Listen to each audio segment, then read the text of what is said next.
Sono iniziati i riti epifanici per quanto riguarda l'area dell'Isontino. Ci troviamo a Corona, frazione di Mariano del Friuli.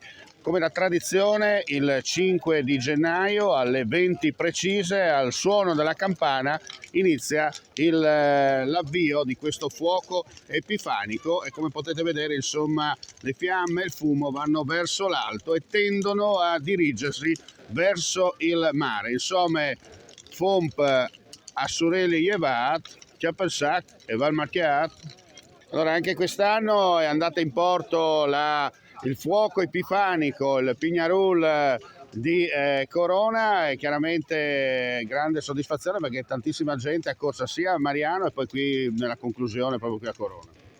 Sì, quello che è più importante è che gli auspici sembrano positivi. Il fumo sale anche abbastanza dritto con tendenza a est, e che vuol dire che dovrebbe portare qualcosa bene.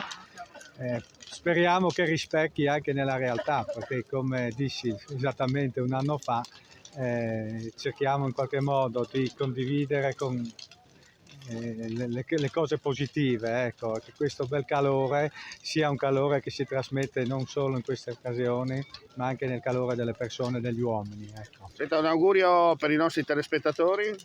Un augurio di buon anno a tutti e che soprattutto sia un anno di serenità, ma prima di salute. Ecco, questo è fuori discussione. È un augurio un po' scontato, però credo che non sia mai superato, ecco, come augurio.